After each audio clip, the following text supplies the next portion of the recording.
Welcome to Wildspire. You get to be a fly on the wall for my intimate conversations with entrepreneurs who are changing the world. I'm your host, Stephanie Benedetto, coach, storyteller, and unmarketer at The Awakened Business, helping coaches and change-making entrepreneurs unleash their inspired message and share it with playful unmarketing. I'll ask curious questions and explore uncharted waters with my guest today. Anything can happen when we step into the unknown of infinite creativity, and that's where we're going to play.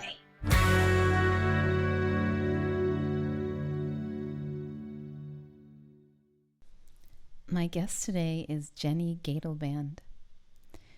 When we get together, I so enjoy our conversations because we naturally slow, and Jenny has this energy that is both fierce and strong, yet quiet and grounded. I think that's the perfect energy for a conversation like the one we have about fear. Jenny shares from her unique perspective of living in Israel during a time of war. Jenny Gaitelband is a mentor and coach for managers and CEOs to move from burnout, stress, and high stress to find clarity and meaning in a tailor-made life and career. Jenny is a member of the European Organization for Psychotherapy and a graduate of the Coaching Academy in Canada. She has over 12 years and 10,000 hours of experience in therapy, supervision, and coaching with individuals and groups. And she's a graduate of Wingate College for sports trainers. She has a background as a sportswoman as well in her past. I invite you to enjoy this beautiful conversation with Jenny Gaitelband. Hi, Jenny. It's so wonderful to be here with you today. I'm honored. I'm really honored to be with you. So I'm going to start with a little story because it's alive for me today. And then you can tell me what you hear in it. This is a little slightly embarrassing, but I will share it anyway.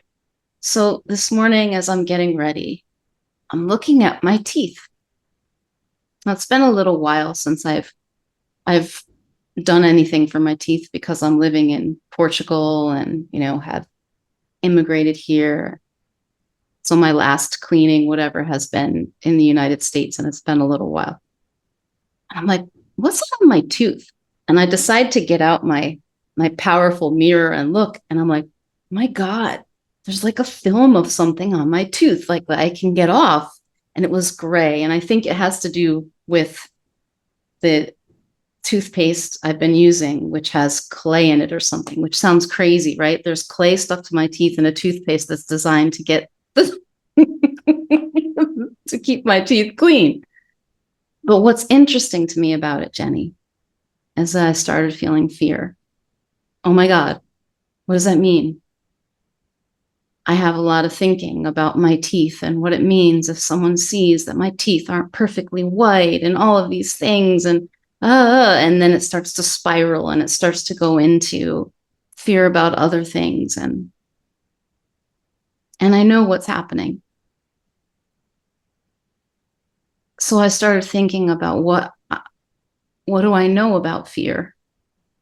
And I started thinking about a conversation with you and asking you what you know about fear. Because I remember you telling me that one of the things you did with your clients was, can I mention this? Yeah, okay, I thought so. Like, I didn't check this with Jenny first. That you invited them to go into a hole in the ground with a straw to breathe through, to notice their thinking, to notice how they feel their thinking and how it comes and goes, and to be with it. So I thought you would be a perfect person to ask and explore this with today. What do you hear in what I'm saying? What occurs to you about fear? And we can go wherever we go from there.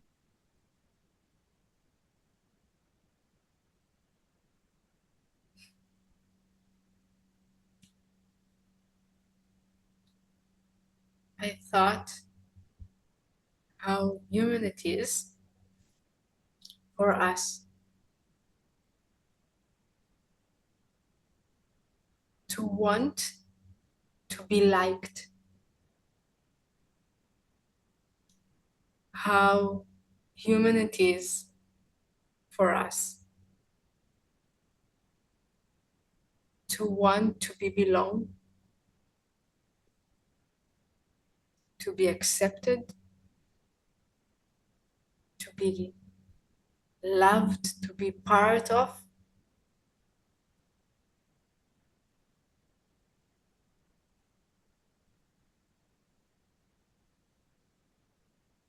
To stay whole, to stay alive,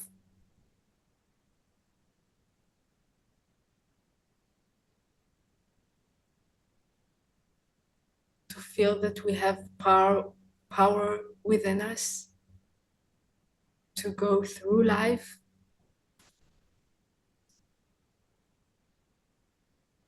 and how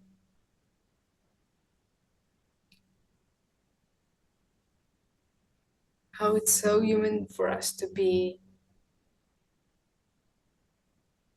feel valuable and to know that we are valuable.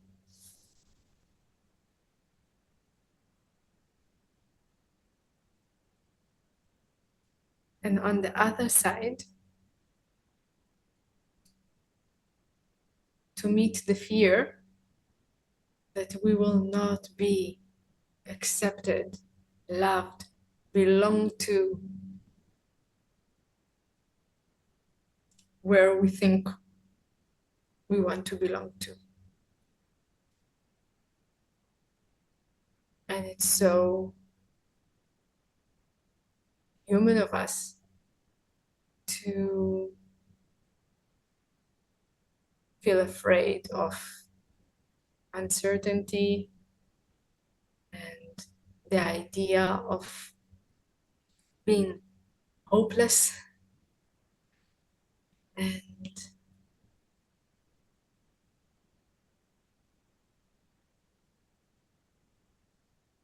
or to meet with the idea that we don't have something valuable to contribute where we want to contribute.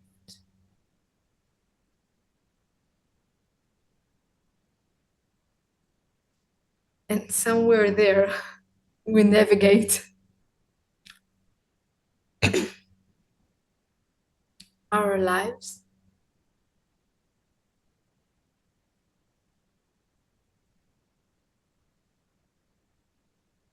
and that it's very human of us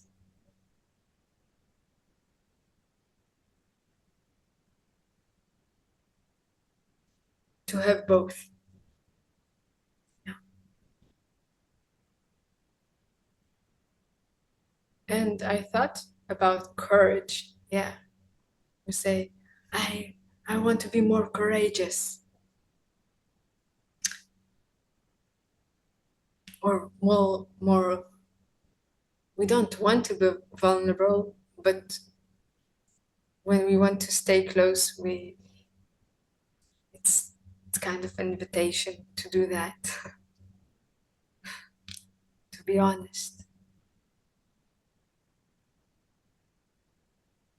So for me, courage became the idea of to feel fear and to walk with it like a good friend.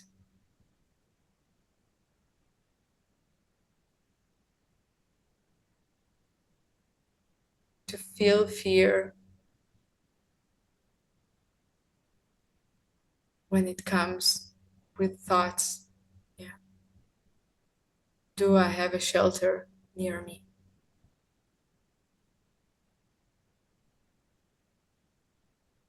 To check out that I'm doing the reasonable things to stay alive.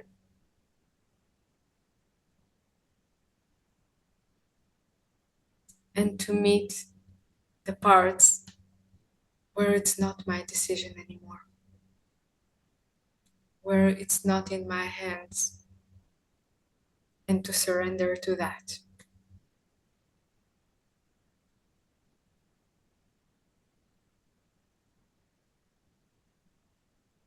To understand that we are mortal,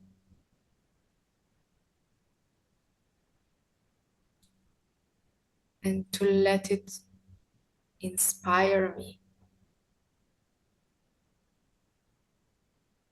as a door to the now, to today. Yeah. Because even if my teeth are like that, but it's my last day that I can broadcast, I will do that. Yeah.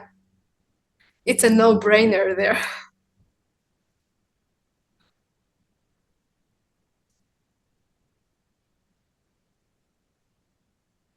And if it will be valuable, nobody will notice anything else except the value in what I bring.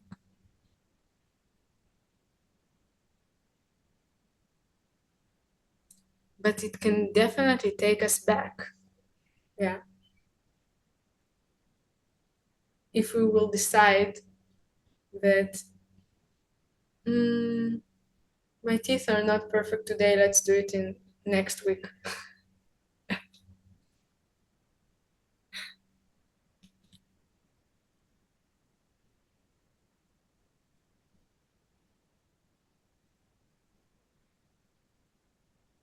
And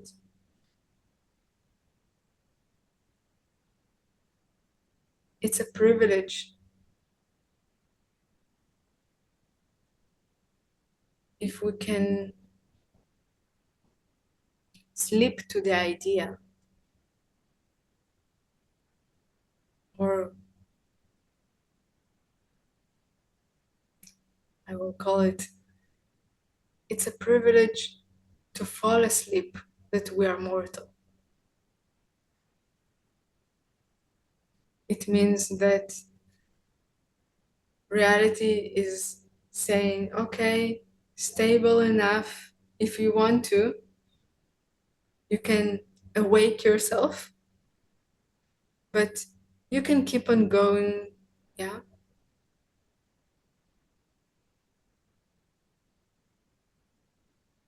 And it means that nothing actually touches the areas to remind us that we're mortal. But I never met a person that didn't meet at least once the calling that we are mortal.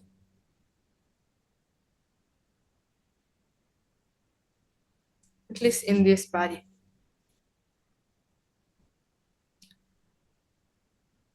But this calling is actually a door for us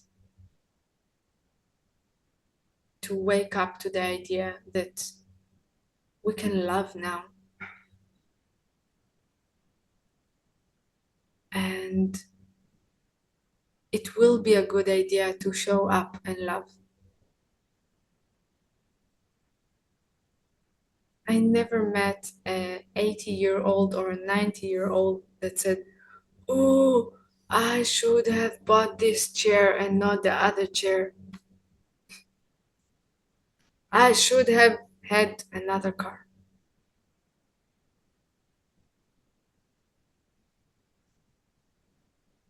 But I did meet enough people that in their 60s, 70s, 80s they pointed themselves to the idea, I didn't love enough.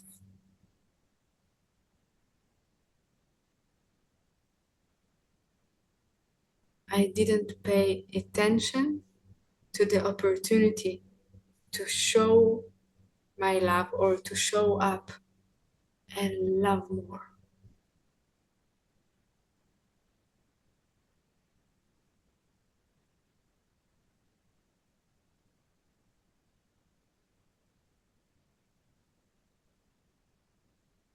You know, I feel like I want to give some context around this conversation with you that someone who's watching or listening might not otherwise have.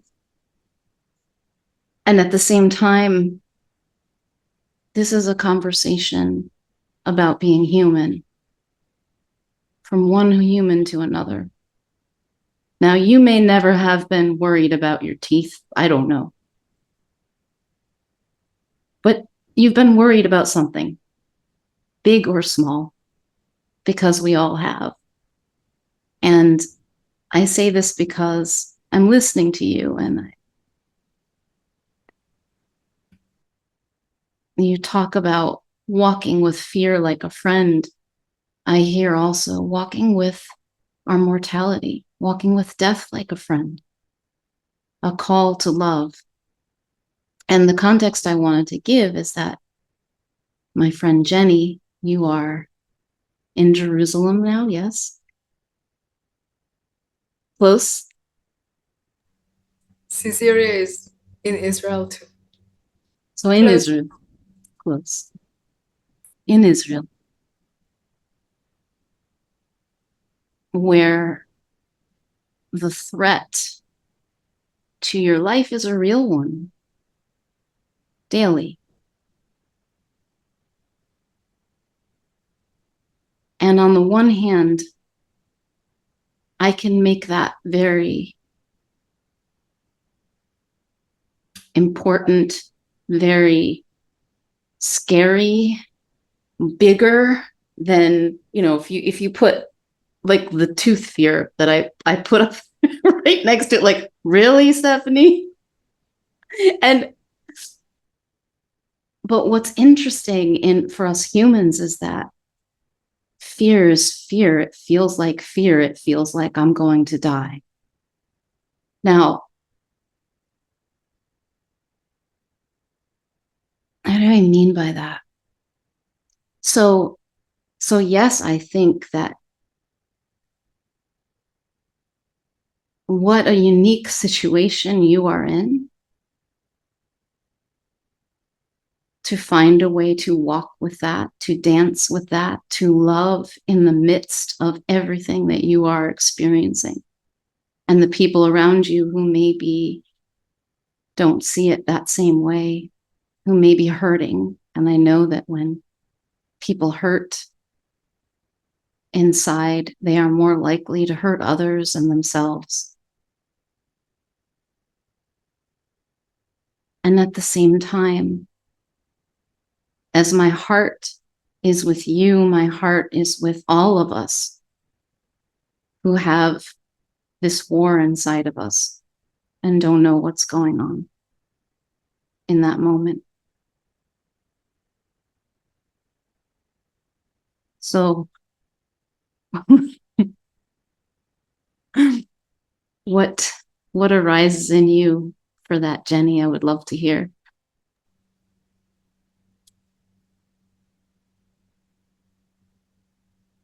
It's amazing. It's amazing that I thought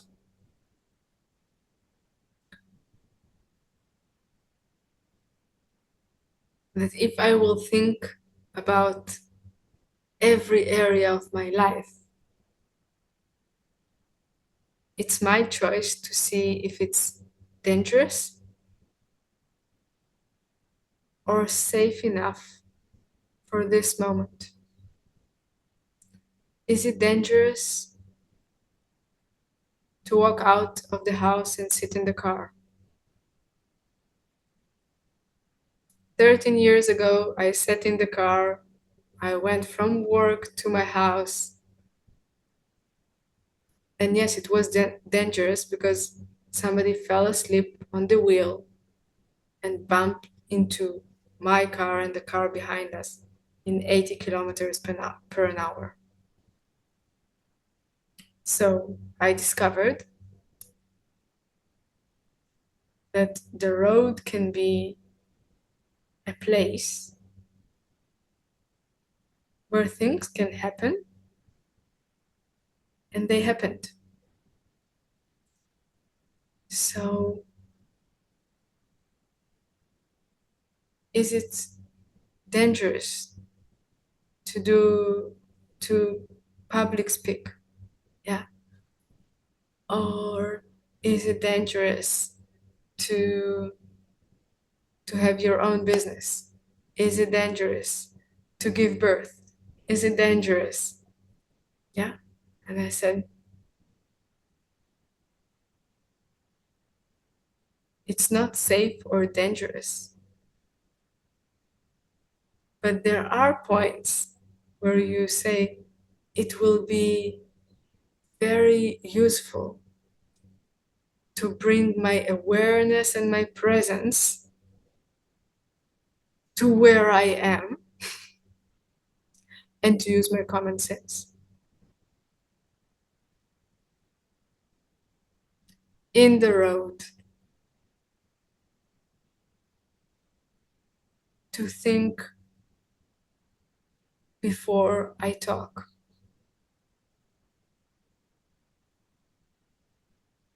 Not only when I do public speaking, but when I do parenting too. Yeah. To bring my awareness and my common sense.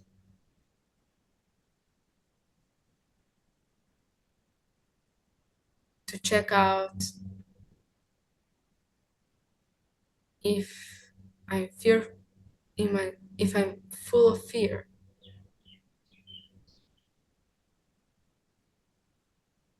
Not to act right now. Not to talk right now.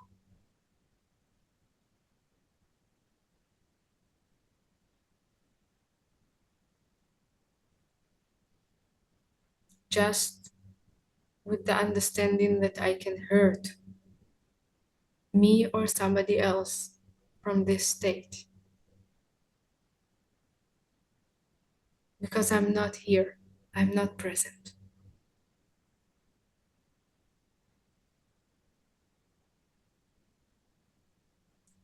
I cannot take responsibility because I don't have right now the ability to actually respond to what's going on in front of me.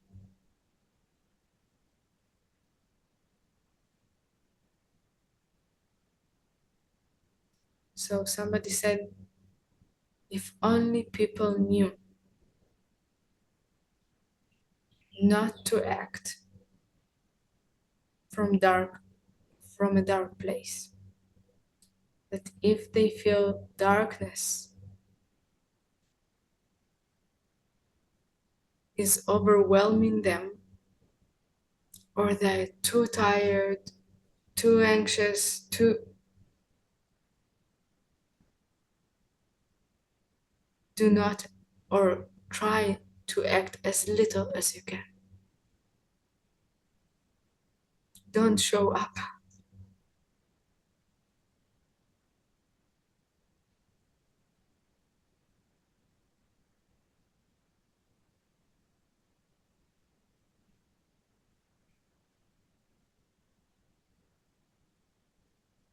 This is something that in our clear moments, I think we know this. It's in the moments of darkness when not only are we seeing a more dark world because of our dark thinking experience, we have an urgency to do something about it right now.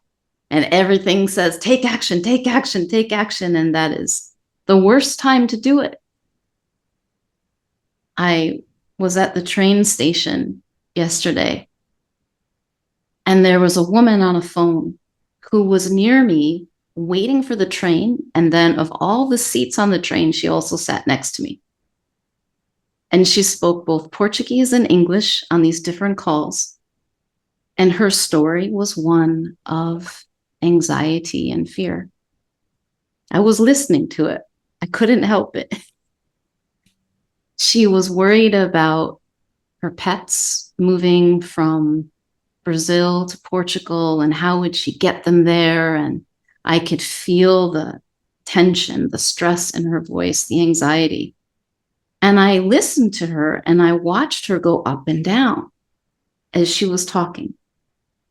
And at one point, she was speaking in English so I could understand more. And she said, I'm feeling very anxious right now. And I know that what I need to do is settle down because I don't make good decisions when I'm anxious. So there's nothing we have to do right now. We've done everything we can do. And then we'll see what happens. She settled. Even in the midst of her conversations that were expressing a lot of anxiety, I even thought about, do I speak to this woman?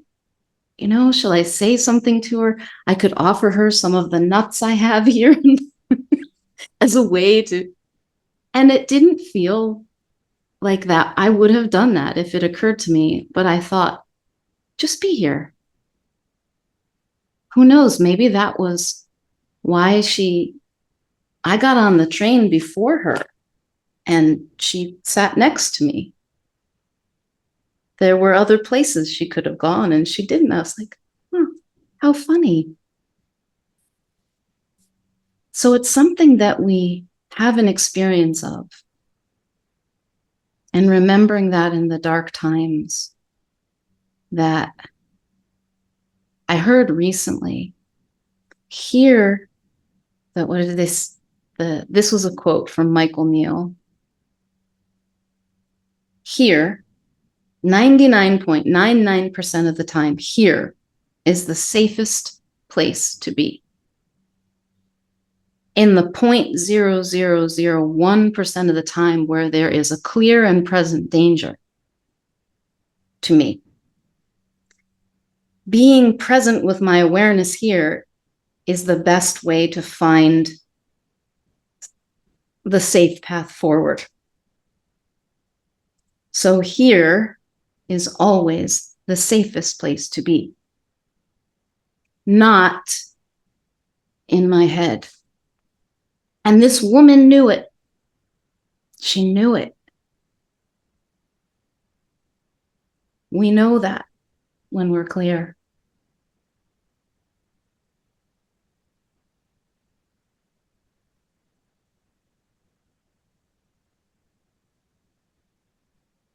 Yeah.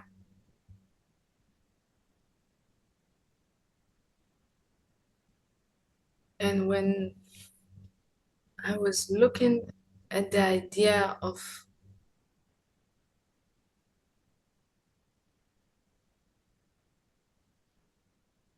what is safe, or the idea or the concepts, where is it safe?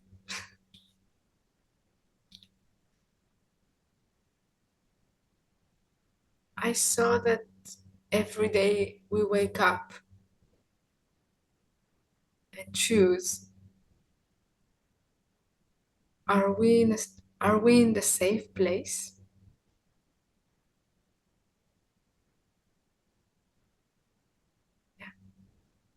Am I safe?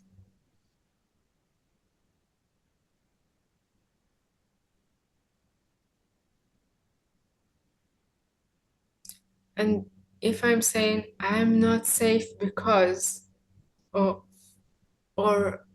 I will not be safe enough till,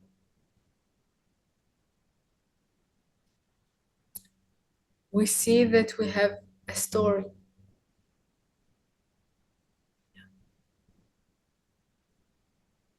We have a story.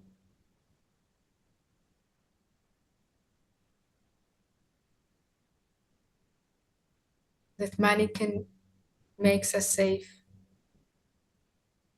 That country can make us safe. That knowing somebody can make us safe.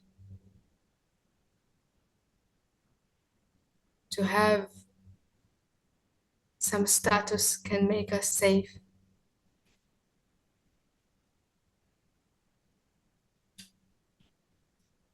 Or it's certain that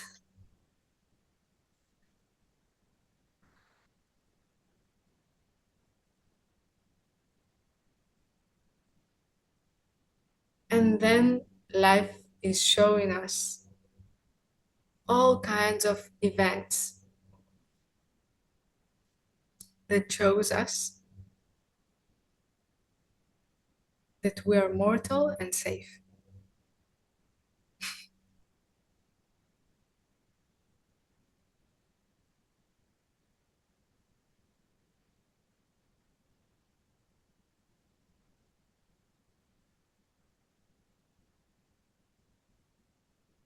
And between knowing that, we have a choice.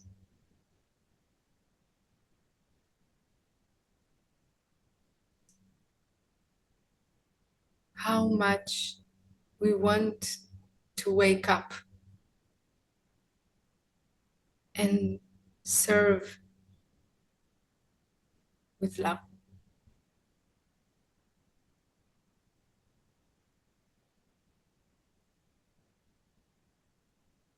Every day, every day.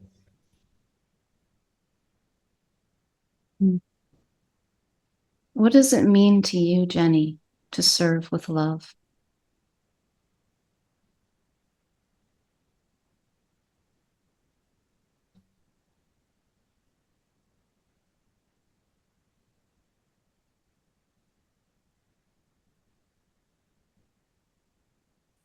It's about the intention to be.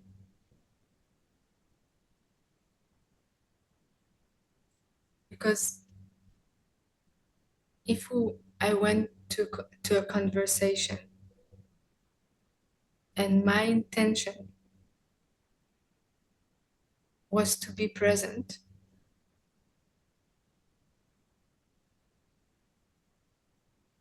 so I will just be there and offer my being.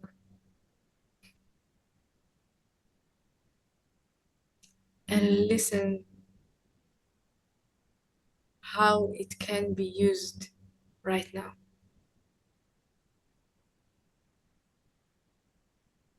And if it wants to be used, and to let go, to drop all ideas and concepts of what serving is.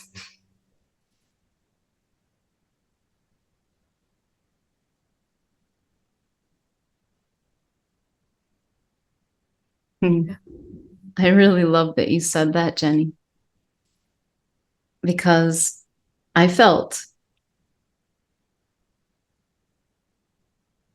the way you say love, the way you say serve, feels simple. And sometimes, well, I will speak for myself and maybe other people can relate.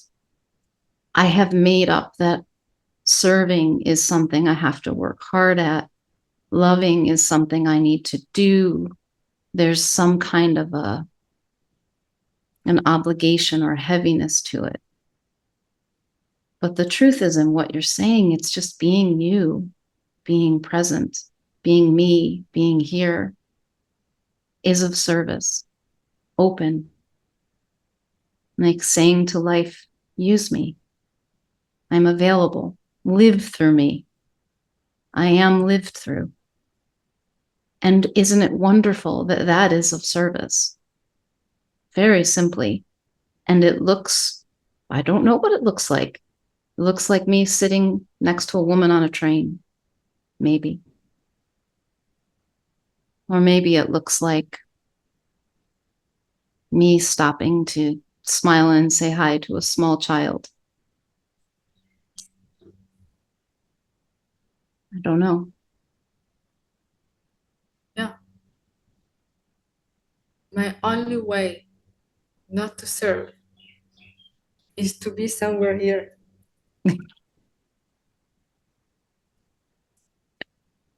Yeah.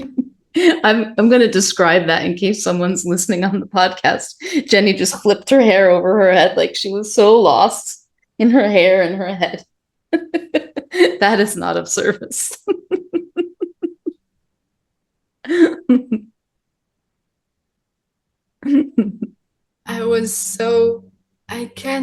All of us, we can be so distracted by, oh my God, I need to flip my hair and I need to move it. Oh, it's in the wrong direction.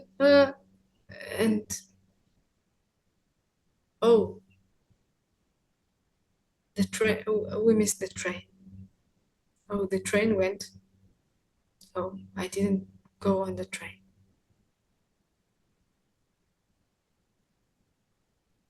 Yeah.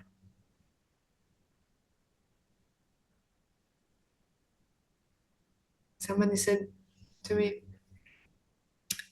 yes, but between the serving, I need to rest. And I said, okay, so are you resting right now?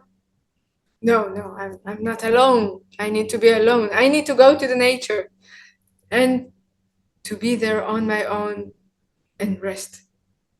So maybe.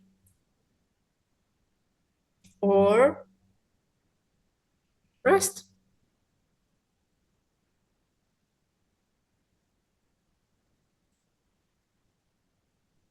So to be available to what is in front of me,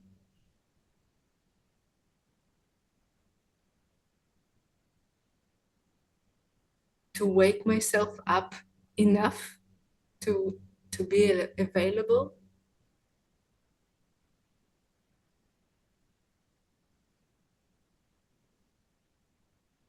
with a clean head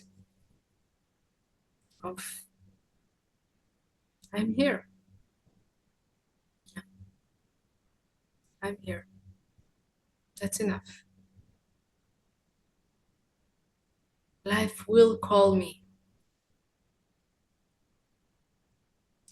And it's a proactive approach because it's to sit comfortably and say, I am ready. Now, wash the dishes. Okay. Mama, toilet. Mama, toilet. Meeting. Meeting. Mama, story. Story. Hug me. Hug now.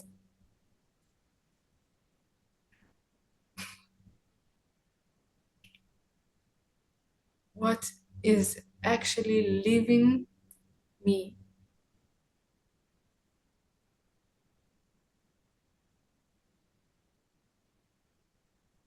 With so little conflicts of what should I do now?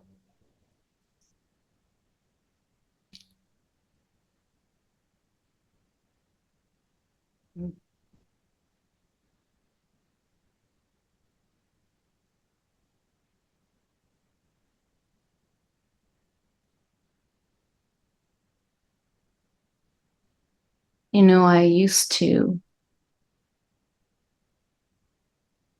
think that my purpose was helping people. And that's why I was here. That is what God made me for. And so I developed what I will call an addiction to helping people, because it was how I knew my worth. So I had to be helping, actively, actively helping, which often looked like pushing my help on people who didn't want it. And I remember when I first saw that, which was some years ago, I was horrified. I don't know what it was that let me see it, but I saw it. Since then, I have been dropping this need to help more and more, and finding what you're describing, Jenny, as being available, being present, being lived, which is far more helpful than any of the help that I was trying to give for so long. And easeful. It has within it rest. There's no work in that, because there's no added stress, which is what really, I think really people are craving, the rest from this in their heads. I'm sure that's what that person was. I need rest. There are people here. I have to go alone so then I can stop thinking about the people and all the things I need to be doing for them, right? We can do that now. We can stop thinking about. Yeah.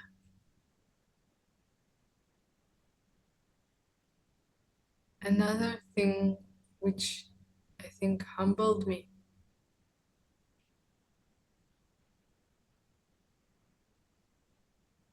was seeing that nobody needs help.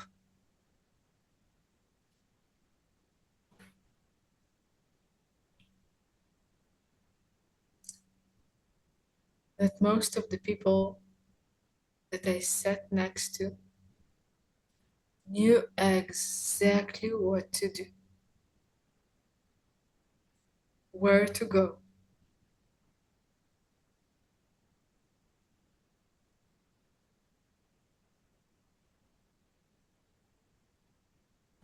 when they found their nice feeling.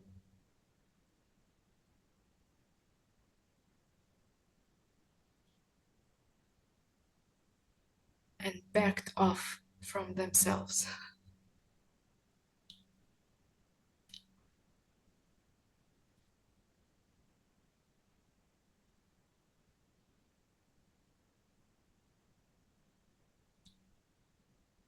Someone asked me,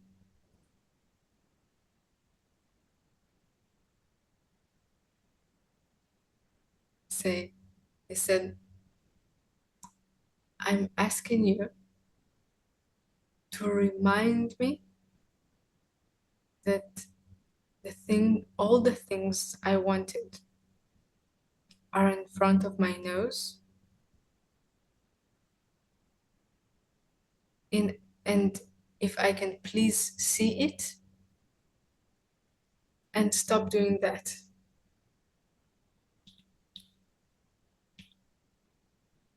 Yeah. Here's the way, here's the walk. Here's the way, here's the walk. That's it.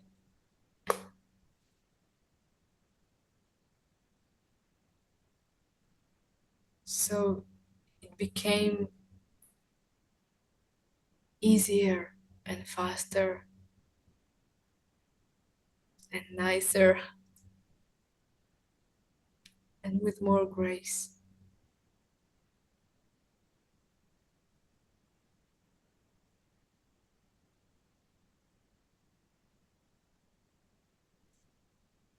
So it became really easy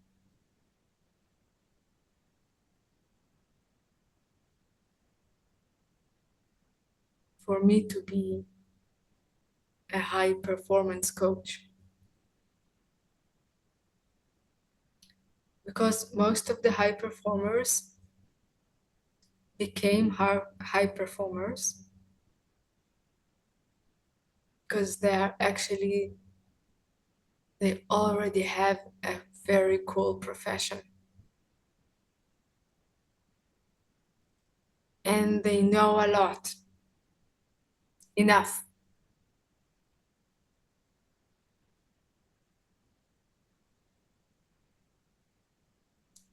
And now we only need to listen, serving and serving, serving and serving, serving. Okay, go there.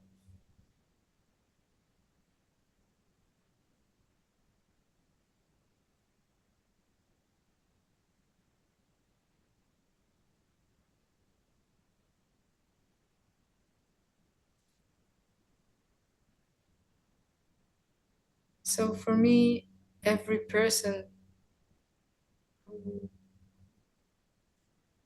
and if they are not high performers in something yet, it only means they're on the way there.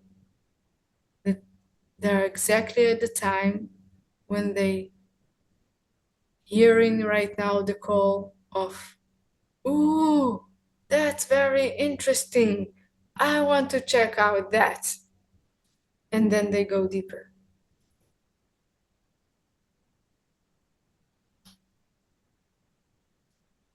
in some area of their lives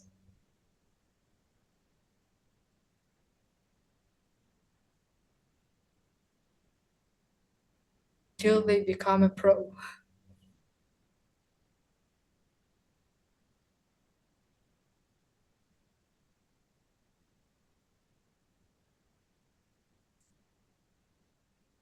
So somebody said to me,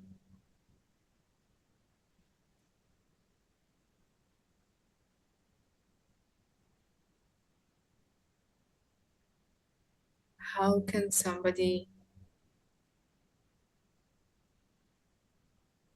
how is somebody becoming a high performer? And I said, oh, that's easy. They really go after the calling.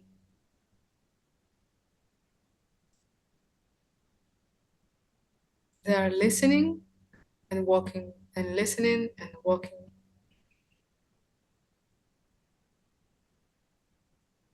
And one teacher is bringing them to the next teacher, and the next teacher is bringing them to the next knowledge, which reminds them eventually, oh, I knew that when I was 3, 4, 5. I was really curious about it then.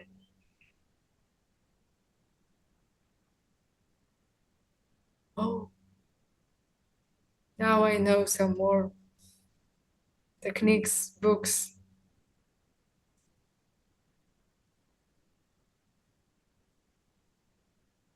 which are great. Yeah.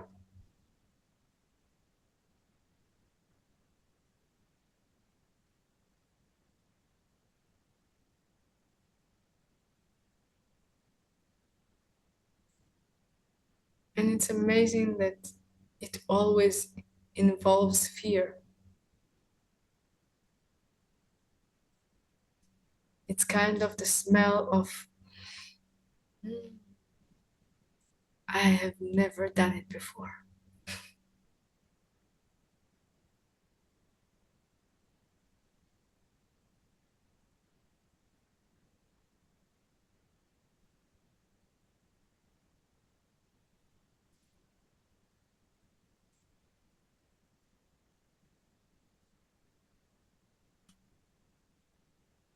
I heard that the word yoga also means to create a new form that haven't that that hasn't been before. A transformation, a new form.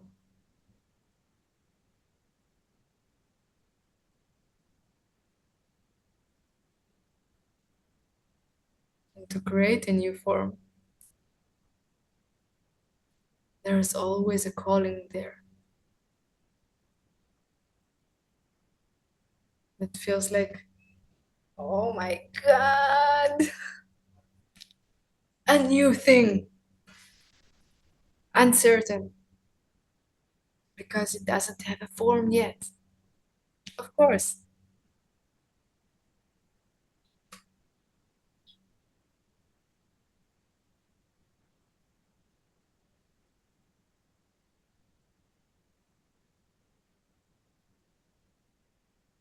And kids are amazing teachers there.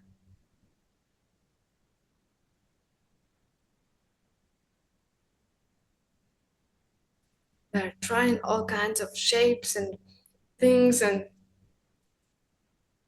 when you ask them, oh my God, how did you create that? And they said, I don't know.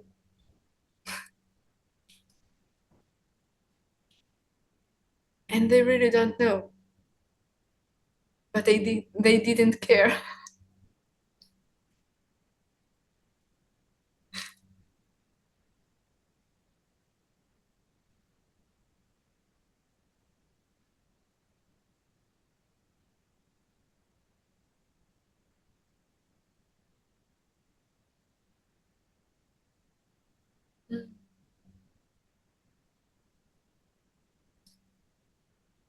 I want to send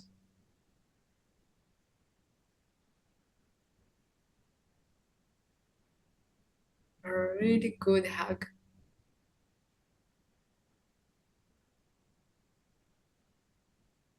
to all human beings.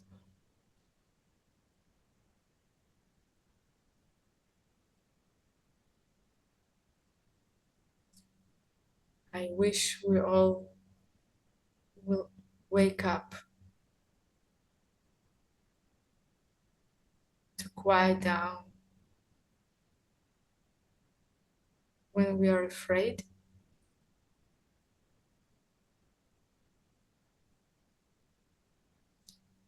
and to know that we are loved without doing or acting in any way. We are already loved enough.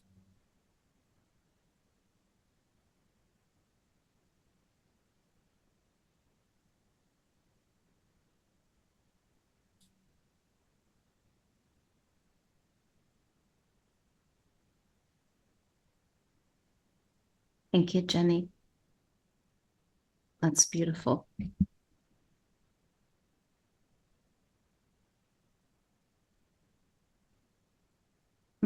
So if someone would like to reach out, maybe send a hug back to you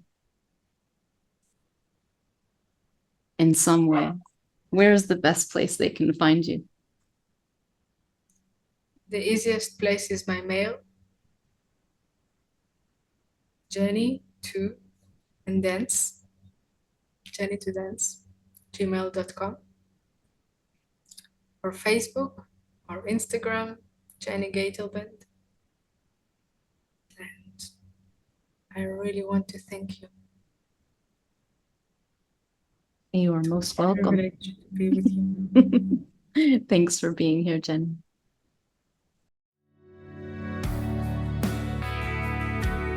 Thanks so much for joining me for today's Wildspire conversation.